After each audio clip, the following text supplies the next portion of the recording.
देखिए 12वां प्रश्न कह रहा है कि सिद्ध कीजिए कि समस्त त्रिभुज के समुच्चय ए में, एक हमारे पास समुच्चय है ए जिसमें त्रिभुज, बहुत सारे त्रिभुज हैं, ए में सभी त्रिभुज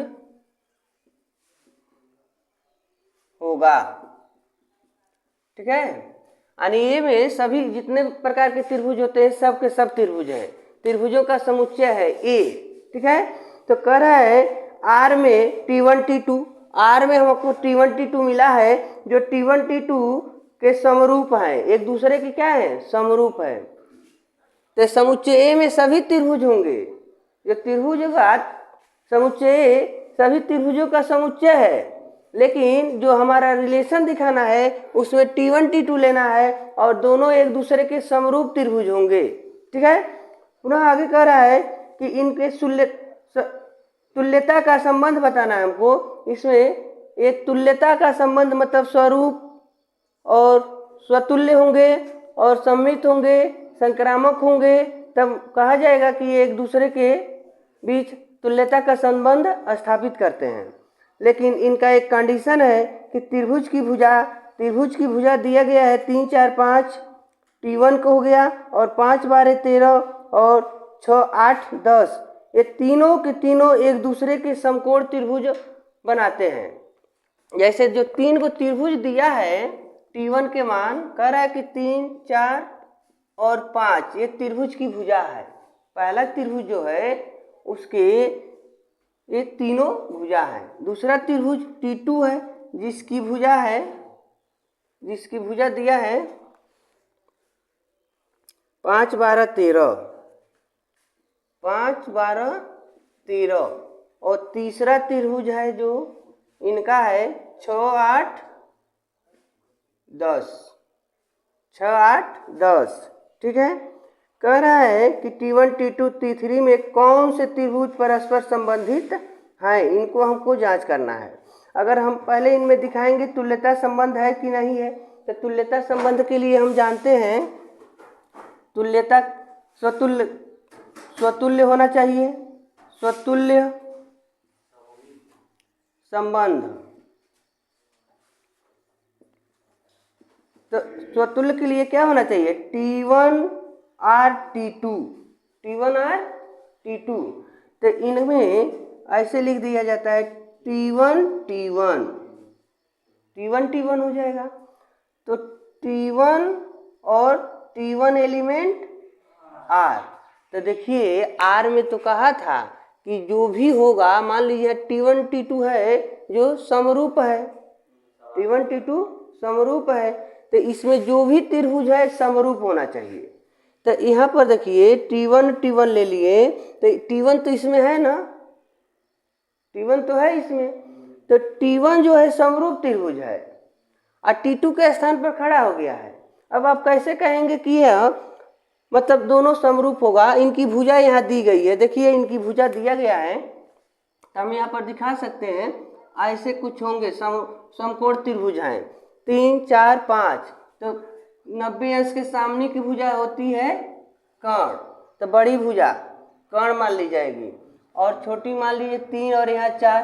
आप पाइथागोरस प्रमेय का यूज करते हैं तो यह कितना हो जाएगा, इसका वर्ग 9 और इसका वर्ग 16, दोनों को जोड़ेंगे तो 25 हो जाएगा, जो कर्ण के वर्ग के बराबर हो जाएंगे।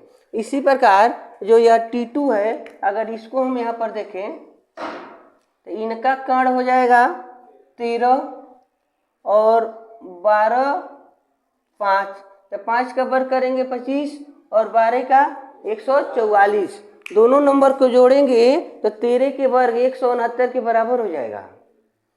तो कर्ण का वर्ग अन्य दो भुजा के वर्गों के योग के बराबर हो रहा है, तो हम कह सकते हैं कि यह भी समकोण त्रिभुज है। तो जब दोनों समकोण है तो T1 हो गया, या T2 हो गया। तो जब दोनों समकोण त्रिभुज है तो दोनों समरूप होगा। ठीक है, तो हम समरूप की बात कर रहे हैं, तो यहाँ पर T1 T1 एलिमेंट R होंगे, यानी एक दूसरे के बीच किसका संबंध बना है, स्वतुल्य का संबंध है, यानी यह त्रिभुज स्वतुल्य है। इनमें कह सकते हैं अतः यह स्वतुल्य होंगे, स्वतुल्य संबंध होगा। ठीक है। इसी प्रकार अगर हम जांच करते हैं सममित के लिए, सममित के लिए तो देखिए क्या होता है, T1 T2 इनके स्थानों को हम चेंज कर देंगे तो ये हो जाएगा T2 T1।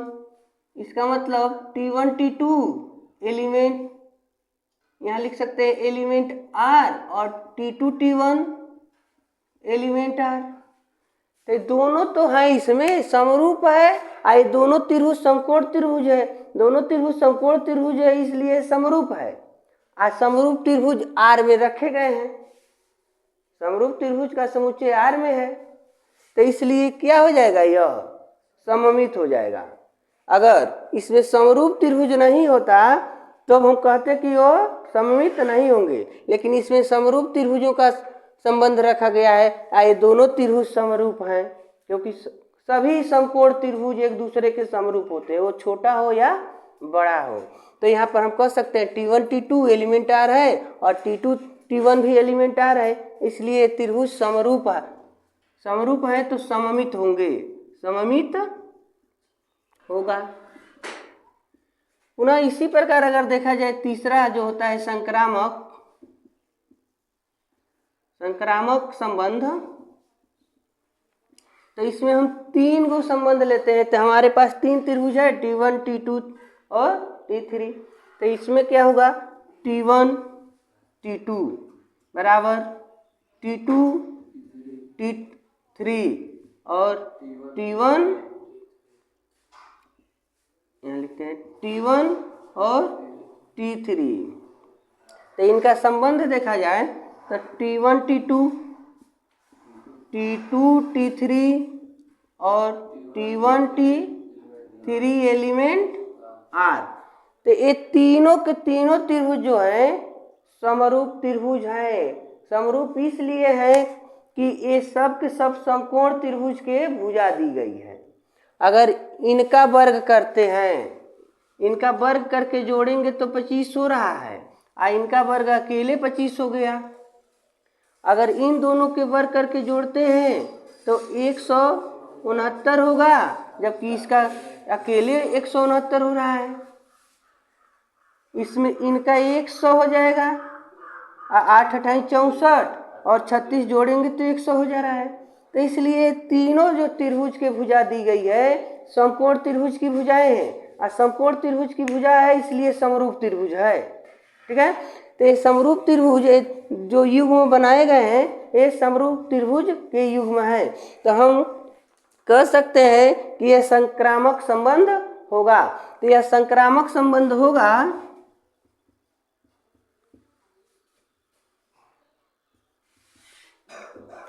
संबंध जब होगा तो इसमें कहा गया है कि एक दूसरे से जो त्रिभुज है T1 और T3 एक दूसरे से संबंध स्थापित कीजिए।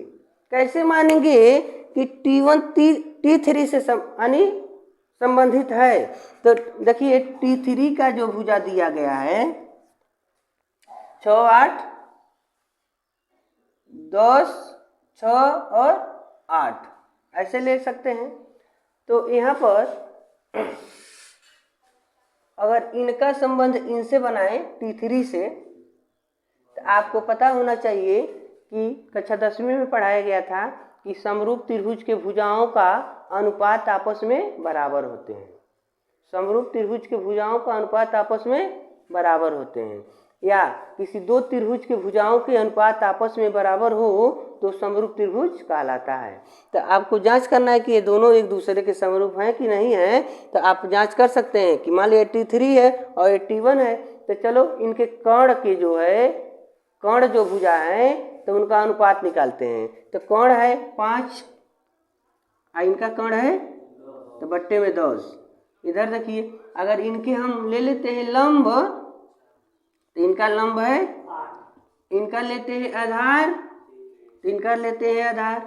अब देखिए इनमें अनुपात देखिएगा, 5/10 है तो 1/2 हो जाएगा, 4/8 है तो यो 1/2 हो जा रहे हैं, और यह भी 1/2 हो जा रहे हैं, यानी इनके भुजाओं के अनुपात एक दूसरे के बराबर है।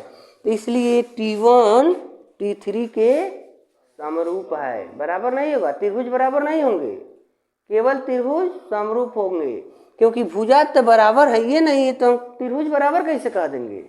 लेकिन अगर उनके अनुपात आपस में बराबर हो तो त्रिभुज समरूप कहलाते हैं। ठीक है, तो देखिए प्रश्न में था कि T1 और T3 में संबंध बताइए, तो संबंध हमने बताया कि इनके भुजाओं का अनुपात आपस में बराबर है, इसलिए दोनों त्रिभुज समरूप हैं।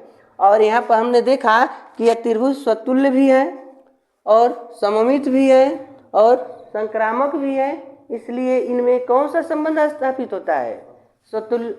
तुल्यता का संबंध बन रहा है। इसलिए जो प्रश्न था सिद्ध करना था, ये सिद्ध होता है।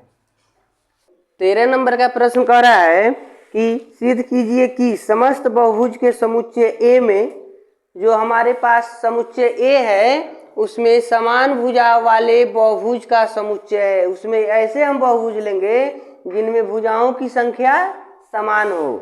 तो कह रहा है कि समस्त बहुभुज के समुच्चय A में बहुभुजों के भुजा की संख्या समान है। तो इस प्रकार परिभाषित कीजिए कि R तुल्यता संबंध है जिसमें 3, 4, 5 लंबाई की भुजा वाले समकोण त्रिभुज से संबंधित है। A के सभी अवयवों का समुच्चय ज्ञात कीजिए। A के सभी अवयवों का हमको समुच्चय ज्ञात करना है। तो पहले हमको देखना है कि उसमें जो बहुभुज होंगे उनमें वो सब एक दूसरे से तुल्यता संबंध रखते होंगे।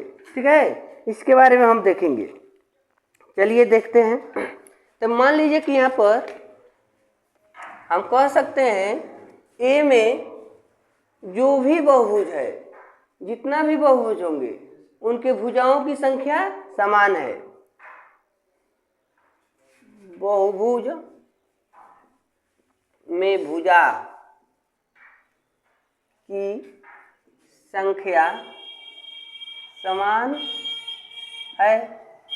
तो देखिए, अगर भुजा की संख्या समान है तो हम एक बहुभुज लेते हैं जिसमें P1 जिसका नाम है P1, एक दूसरा है बहुभुज जिसका नाम है P2, P1 और P2। तो इनमें भुजाओं की संख्या समान है, तो कैसे मानेंगे कि यह स्वतुल्य है? तो आप लिख सकते हैं स्वतुल्य के लिए कि P1 और P2 इक्वल P1 लिख देंगे। यानी जब इनमें भी भुजाओं की संख्या उतना ही है जितना कि इनकी भुजाओं की संख्या है, तो हम दोनों के स्थान पर एक ही नंबर रख सकते हैं, दोनों के स्थान पर एक ही बहुभुज ले सकते हैं। तो कह सकते हैं कि P1 P1 एलिमेंट R, यानी इसमें जो है P1 तथा P2 के भुजा समान है। तो P1 के जितनी भुजा है P2 के भी उतना ही भुजा है, तो P2 के जगह पर भी हम P1 रख सकते हैं, दोनों समान है। तो जब दोनों समान हैं तो हम कह सकते हैं कि यह स्वतुल्य होगा। ठीक है, इसी प्रकार अगर हम जांच करना चाहते हैं तो सममित के लिए क्या करते हैं कि मान लो P1 और P2 है, P1 P2, तो हम देखो P1 और P2 लिए, दो बहुभुज लिए, दोनों बहुभुजों में भुजाओं की संख्या समान है।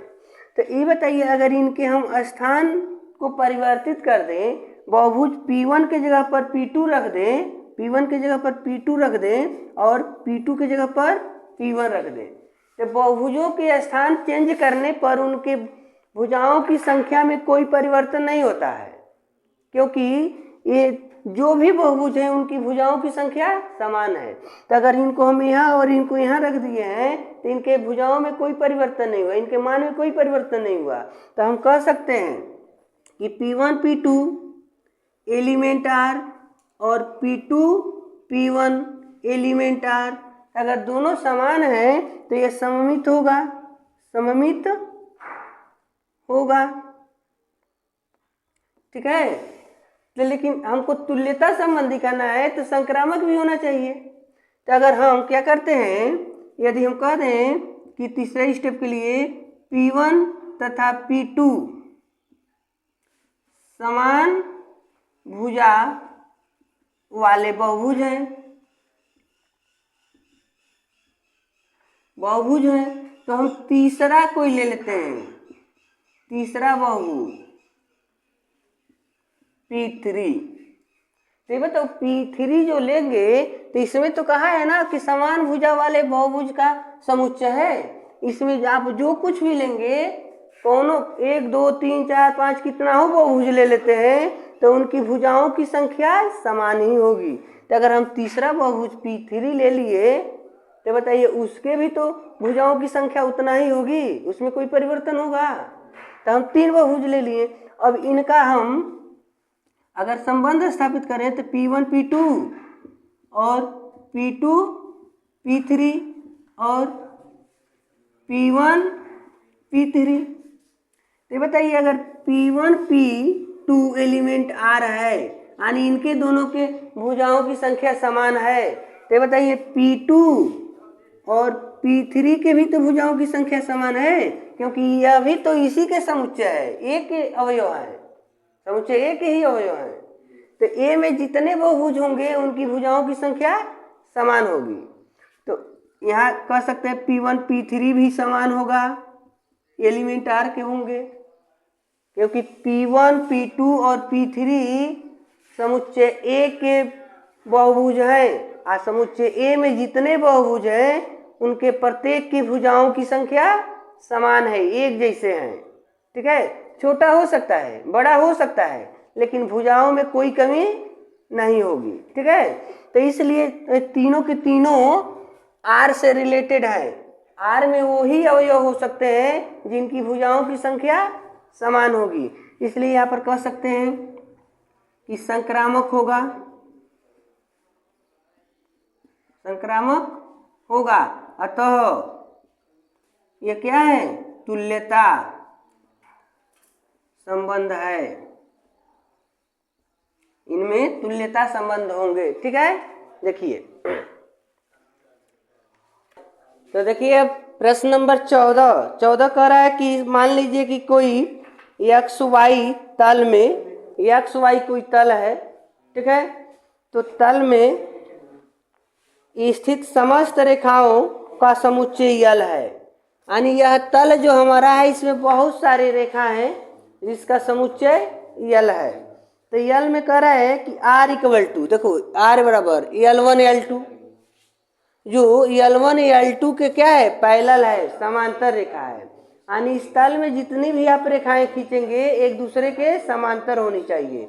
यहाँ समुच्चय दिया है XL में स्थित समांतर रेखा का समुच्चय, जो हमारा XL या समतल दिख रहा है, इसमें आपकी जितनी रेखाएं, आप द्वारा जितनी भी रेखा खींची जाए वो एक दूसरे के समांतर होनी चाहिए। ठीक है, तो पुनः कह रहा है कि इस संबंध को तुल्यता संबंध में परिभाषित कीजिए। यह तुल्यता है और एक दिया है कि y बराबर 2x प्लस 4, y बराबर 2x प्लस 4। तो इस संबंध को समस्त रेखाओं का समुच्चय ज्ञात कीजिए, मतलब जो प्रवणता है उनके बीच का ढाल है उसको ज्ञात कीजिए, यम का मान ज्ञात कीजिए। ठीक है, तो पहले हम देखिए इसको दिखाते हैं तुल्यता संबंध है कि नहीं है। तो आप फर्स्ट कंडीशन में जांच करेंगे स्वतुल्य है कि नहीं है। तो स्वतुल्य के लिए क्या जानते हैं, हम एक दूसरे से संबंध बनाएंगे। जो हमारा दो रेखा है L1 और L2, तो क्या होगा, मान लीजिए कि इस समतल में दो रेखा हमारे पास है जो दोनों समांतर है, जिसका नाम L1 L2 है। ठीक है, तो L1 और L2 है, देख रहे हैं कि दोनों समांतर रेखा है।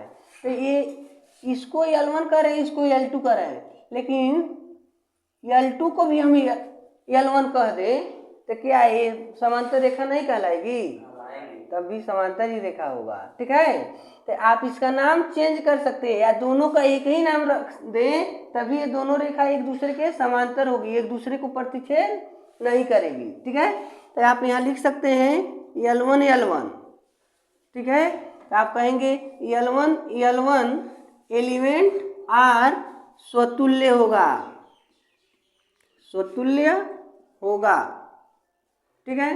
अगर आप सेकेंड पार्ट को मतलब सममित की बात करते हैं, सममित, तो ये बताइए L1 L2 है, ऐसे है L1 L2, लेकिन इसका नाम चेंज कर देते हैं, L2 L1 कर देते हैं, इसको उल्टा कर दिए। मान लो L1 L2 के नाम से जान रहे थे, आप पुनः इसको L2 को इसका नाम दे दिया या इसका नाम दे दिए, देखिए इधर हमने चेंज कर दिया है, तो क्या मान में कोई परिवर्तन हो जाएगा?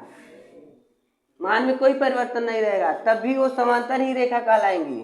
तो आप कह सकते हैं कि L1 L2 एलिमेंट R और L2 L1 एलिमेंट R, अतः यह सममित संबंध है। ठीक है, ये सममित होंगे। और संक्रामक की बात करें तो संक्रामक संबंध के लिए अगर देखा जाए तो इसमें हम 3 रेखा ले लेते हैं। चलो L3 ले लेते हैं। तो बताओ ये इस समतल में जितना भी तुम्हारा रेखा होगा एक दूसरे के समांतर होने चाहिए। तो L1 L2 और L3 तीनों एक दूसरे के पैरेलल समांतर रेखा हैं। ठीक है, तो इनका हम संबंध अगर देखें L1 L2 L3 और L1 L3, मतलब यह इसके समांतर है और यह इसके समांतर है, तो यह भी इसके समांतर होगा। ठीक है, तो आप कह सकते हैं कि L1 L2 L3 और L1 L3 एलिमेंट R। ठीक है, तो यह क्या हो गया? संक्रामक भी है, यह संक्रामक हो गया। देखिए यहाँ पर कहेंगे संक्रामक है, अतः इसके अंदर तुल्यता संबंध है। यानी तीनों अगर हो गए स्वतुल्य और सममित और संक्रामक, यह क्या है? तुल्यता संबंध है। और देखिए इसमें कहा है, दिया है y बराबर 2x प्लस 4। तो इनका जब दोनों कई रेखाएं हो रही हैं तो उनका ढाल क्या मिलेगा, हमको ढाल बताना है। प्रश्न कहा था, तो आपको पहले से पता है एक सूत्र होता है y बराबर mx प्लस c। तो देखिए अगर तुलना कर दें तो यहाँ पर यह और यह x हटा दें, तो यानी इसमें x का गुणांक 2 है, इसमें x का गुणांक m है, तो आप कह देंगे m बराबर 2, इनका ढाल मिल जाएगा 2 और c के मान 4 बन जाएंगे। इस प्रकार ये प्रश्न आपका सॉल्व हो जाएगा। 15 नंबर का प्रश्न कह रहा है, यह बहुविकल्पी प्रश्न है। कह रहा है कि मान लीजिए समुच्चय हमारे पास है जिसमें 1 2 3 4 नंबर दिया है और R में इतना नंबर दिए गए हैं। तो प्रश्न कह रहा है कि बताइए, इसमें विकल्प A B C और D दिया है, तो इसमें देखना है कि स्वतुल्य, सममित और संक्रामक है कि नहीं है, तुल्यता संबंध स्थापित कर रहा है कि नहीं कर रहा है। जैसा संबंध स्थापित करेगा उसके मुताबिक इसका आपको ट्रिक कर देना है। तो हम पहले जांच करेंगे। तो देखिए इसमें एक सेट दिया है A, तो हम सबसे पहले क्या करते हैं, A क्रॉस A निकालते हैं। तो A क्रॉस A में 1 2 3 4, पुनः 1 2 3 4 नोट करेंगे। अगर इसका नंबर लिखते हैं, गुणा कराते हैं, तो 1 1 1 2 1 3 1 4। अब क्या लिखेंगे, 2 1 2 2 2 3 2 4, 3 1 3 2 3 3 3 4 और 4 1 4 2 4 4 3 4 4, ये मिल गया। अब हमको देखना है कि फर्स्ट कंडीशन स्वतुल्य के लिए, स्वतुल्य के लिए। तो ये बताओ, स्वतुल्य कहता है कि ए अगर रह जाए, ए एलिमेंट आर हो तो हम कहेंगे स्वतुल्य है। तो इसके जैसा है, देखो तो 1 1 है, 2 2 है, 3 3 है, 4 4 है। इसके जैसा ये जो मिला आर में है, देखो 2 2 1 1 4 4 3 3 है, तो कहेंगे ना स्वतुल्य है। तो स्वतुल्य है, स्वतुल्य है। अगर सेकेंड को हम जांच करते हैं सममित के लिए, तो सममित में क्या होता है, तो ए बी और बी ए एलिमेंट आर होना चाहिए, ठीक है, ए बी और बी ए। तो देखो तो 1 2 है तो 2 1 है ना, तो इसमें देखो 1 2 है तो 2 1 कहीं मिल रहा है। अच्छा ले, अब आगे देखो 2 3 है ना, तो 3 2 देखो इसमें है, 3 2 है, तो इसमें देखो 3 2 है तो 2 3 कहीं दिख रहा है, यानी सममित नहीं है, सममित नहीं है, ठीक है। आओ संक्रामक देखते हैं। संक्रामक के लिए तो संक्रामक देखो तो 1 2, ठीक है, पहले इसमें जांच करिए, 1 2 2 3, देखो 2 3 1 3 है, 1 3 यही मिल गया। अब देखो 1 2 2 3 1 3, 1 2 2 3 2 3 नहीं है, ठीक है। दूसरा कोई नंबर जांच करो, और 2 2 3 3 4 3 4 और 2 4 है, 2 4 इसमें है कहीं नहीं है, 1 3 1 2 2 3, यानी यहाँ पर है यह और यह नंबर मिल रहा है, आगे पीछे हो सकता है। यहाँ पर देखिए यह है 1 2 2 3 और 1 3, ठीक है। इसलिए क्या कहेंगे, ए बी बी सी और ए सी एलिमेंट आर, यानी संक्रामक है। तो संक्रामक है, तो विकल्प नंबर बी में देखिए कह रहा है कि स्वतुल्य और संक्रामक है, लेकिन किंतु सममित नहीं है। तो देखो सममित नहीं है, स्वतुल्य है और संक्रामक है, तो आपका विकल्प नंबर जो है बी, यह सत्य हो जाएगा, सही हो जाएगा। ऐसे आप सॉल्व कर लेंगे।